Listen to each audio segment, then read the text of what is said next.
Assalamualaikum warahmatullahi wabarakatuh.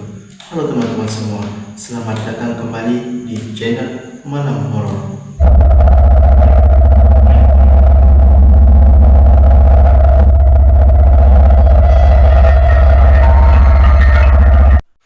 Pada konten kali ini, kita akan menceritakan mengenai peristiwa yang terjadi di Terowongan Paledang, Bogor.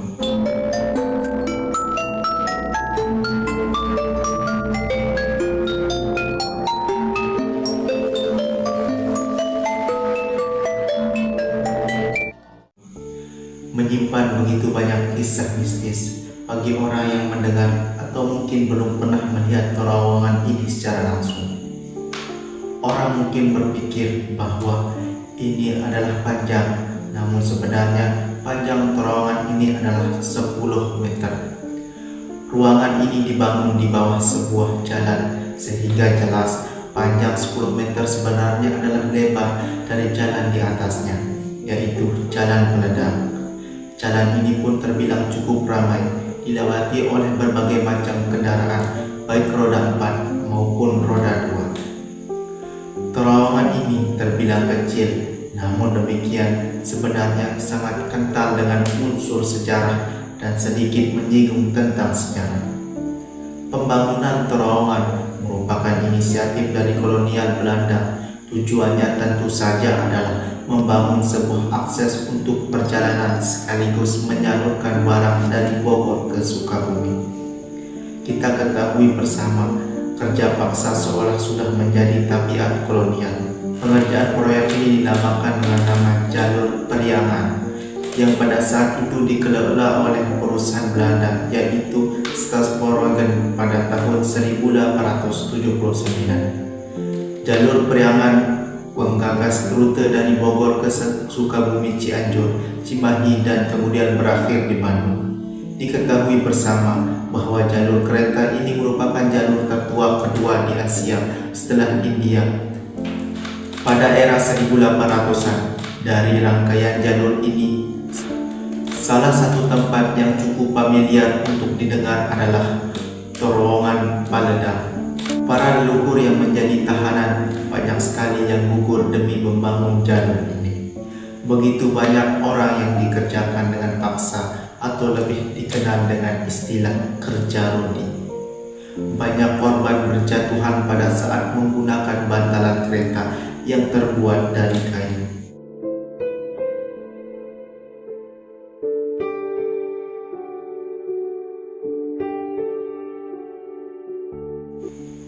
Hal ini tidak mengherankan jika masyarakat menganggap bahwa jalur ini adalah jalur mistis. Masyarakat yang sudah tinggal puluhan tahun di wilayah tersebut kerap kali menceritakan bahwa mereka terkadang melihat berbagai penampakan, terlebih lagi setelah peristiwa tahun 2000 yang semakin dikenal oleh masyarakat luas. Benar atau tidak, beberapa orang warga kerap dihantui dengan sosok tanpa kepala, terkadang suara rintihan dan juga gangguan mistis lainnya. Tahun 2000, di mana terdapat sebuah peristiwa yang sangat tragis yang membuat nama Terowongan Paledang menjadi begitu mencuat. 80, 90 sampai dengan awal milenium itu benar. Cuman penumpang kereta masih belum optimal seperti era saat ini. Sebenarnya hal ini bukan karena tidak ada aturan, namun pada saat itu memang kesadaran masyarakat untuk keselamatan diri masih sangat rendah. Banyak penumpang yang membangkang, yang meski sudah ditegur tetap saja mereka membangkang, khususnya bagi kaum muda yang cenderung merasa gagah dan juga tak memikirkan akan keselamatan dirinya.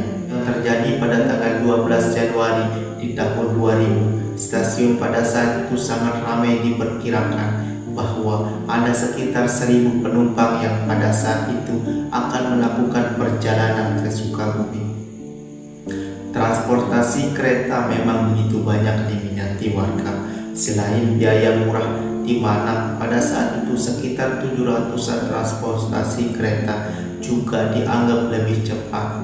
Namun yang terjadi di hari itu juga, selain penumpang yang begitu banyak, juga mengalami keterlambatan kereta. Dari Bogor berangkat ke Sukabumi sudah sampai. Kereta harusnya sudah berangkat jam 12.50 siang, namun kemudian tertunda sampai dengan jam 3.43, hampir 4 jam sore. Kembali lagi, para kumpulan pemuda ini seperti adalah para pelajar, namun beberapa di antaranya ada yang berpakaian ala punk, begitupun dengan gaya rambut, dan juga ada yang rentang hitam, yang kemudian diketahui bahwa sebagian dari mereka hendak berwisata ke wilayah gunung. Perjalanan itu pun berlangsung keluar dari gerbong dan kembali lagi. Mereka naik ke atas kereta yang sangat disayangkan. Mereka juga masih sempat mengambil batu dan kemudian melempari kaca pengawas. Hal itu juga diutarakan oleh Wakil Kepala Stasiun Bogor kala itu, yaitu Ahmad Samudi. Para remaja yang sudah berhasil naik kereta api itu merasa begitu gembira. Entah mereka lupa atau tidak sadar, dalam jarak 1 meter ada terowongan di wilayah Paledang. Terowongan Paledang memiliki ukuran orang yang pas dengan badan kereta, hanya menyisihkan sangat sedikit ruangan sehingga tidak mungkin jika ada orang di atas kereta. Dan sudah bisa dipastikan apa yang akan terjadi. Hanya beberapa saat setelah mereka berangkat, peristiwa maut pun tak bisa terhindarkan.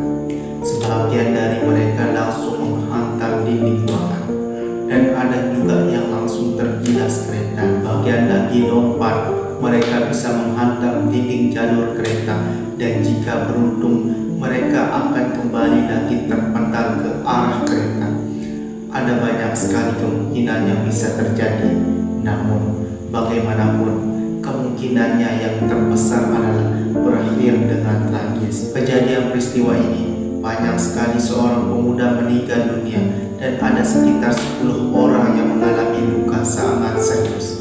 Sebagian di antaranya mengalami cacat permanen sekitar. Yang mengetahui kejadian tersebut kemudian langsung membantu evakuasi, dan pengakuan dari mereka sangatlah mengerikan. Yang mendengar peristiwa itu mengatakan bahwa terdengar bunyi kemeretakan yang sangat kuat sehingga akhirnya mereka keluar dan menengok ke arah di sana. Mereka sudah mendapatkan potongan-potongan tubuh manusia yang berceceran di sekitar terowongan itu. Kepala yang terlepas, tangan yang putus, serta potongan daging yang sudah tersebar di area tersebut. Beberapa di antaranya itu masih ada yang sekarat, namun mereka sudah tidak mampu bertahan dan akhirnya mereka tewas di tempat itu.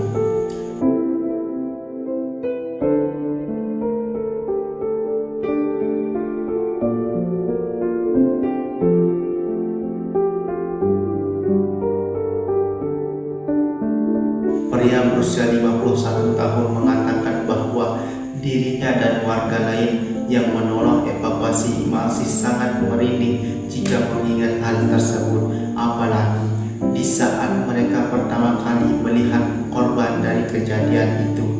Menurutnya ini merupakan yang terbesar selama ia tinggal di wilayah tersebut. Warga menjadi enggan jika melewati jalan tersebut, bukan saja takut terhadap hantu, namun juga takut membayangkan apa yang terjadi pada remaja kala itu.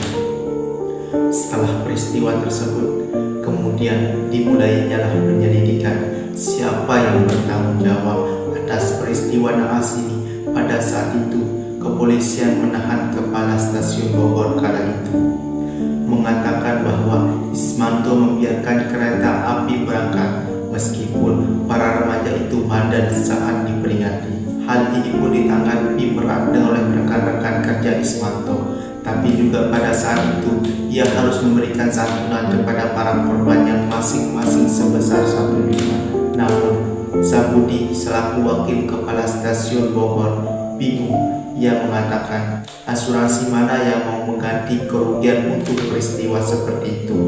Dalam keadaan sudah aman, mereka sudah turun dari atap, lalu mereka naik lagi saat kita sudah berjalan. Bagaimana kami bisa disalahkan? Ia bertanya dengan nada menggugat. Peristiwa ini menjadi pelajaran yang sangat berharga untuk selalu patuh aturan dan juga keselamatan dalam berkendara. Semoga kita selalu mendapat perlindungan dari Sang Ilahi sehingga bisa terhindar dari peristiwa seperti ini.